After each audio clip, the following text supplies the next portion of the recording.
this is ESHA GOUTAM, B.Ed second semester, a teacher trainee from Tarai B.Ed College. Here I am to prepare a demonstration micro-teaching video through online mode. So I would like to cover a topic from ICSE Class 10, A Face in the Dark, a prose by a prolific writer Ruskin Bond. Ruskin Bond, he is an Indian author with British descent, and his works are very popular among adults and children. The children's stories like The Blue Umbrella, The Cherry Tree, Dusk in the Mountain, etc. And I'm sure that children would always prefer to listen mysterious and thrilling stories like Bond's ghost stories, the Rupa Book of Haunted House, Whispering in the Dark, etc. So here, this is one of those collection of short stories of supernatural powers named A Face in the Dark, which I am going to unravel the mystery.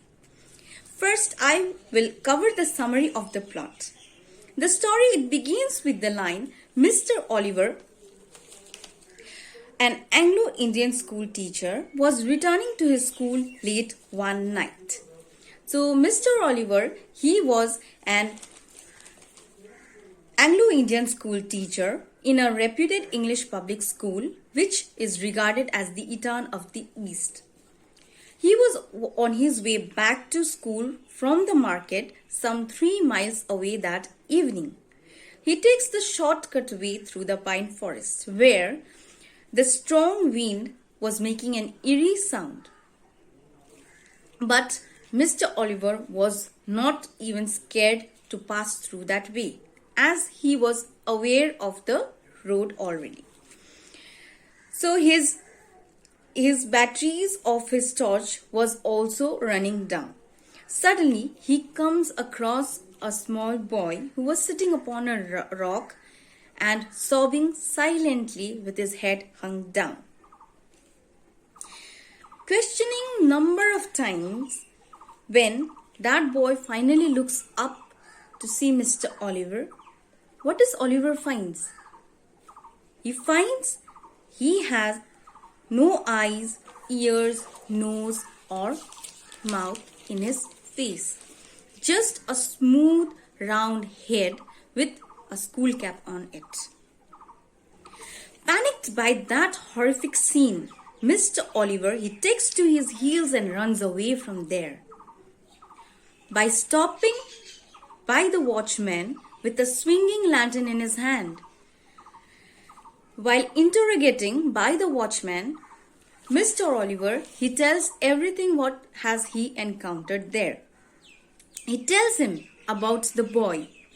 Soon after, he finds out in the light of the lantern, even that very watchman had no eyes, ears, nose or mouth. Shocked, then the wind blows the lamp out. Now the story, it ends with suspense. What might have happened to Mr. Oliver, and it leaves the readers in confusion. It describes a thrilling and horrific incident, leaving the readers intrigued about Mr. Oliver. What have he done? Maybe he fainted or had run away to his school. This story, it's written in a very simple language so that students, they can read and then understand by themselves.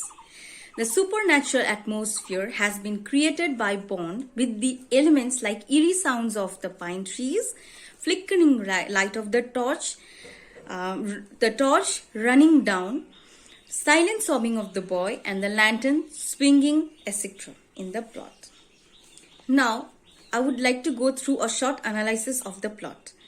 This story, it's narrated in the third person by an unnamed narrator. After reading the story, the reader, they may realize that Bond may be exploring the theme of fear, perception, control and connection.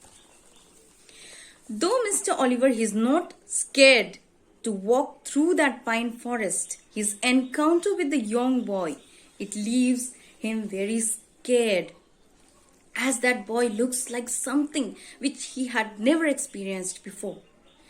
Now this may be important as Bond he appears to be playing with perception too.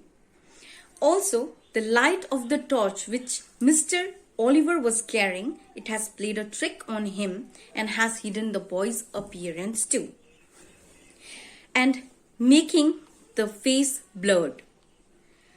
On a metaphorical level, it signifies that we often find every single person the same when we don't really have a closer look to them. It's also interesting to note that prior to running away from the scene, Mr. Oliver, he tries to make a connection with the boy. He is concerned about the boy even though he may not be one of his students. This connection is important as the teacher not only has the ability to empathize other but also has the ability to help either. Now another point out line is Mr. Oliver, he can't be blamed for his action of running away as we all are well aware that once fear overpowers an individual or us, what we do, there's very little thing to do but to run away from that place, from that incident, no matter how resilient a person might be. So even though he knows what has happened, he still finds difficulty to calm down. His mind still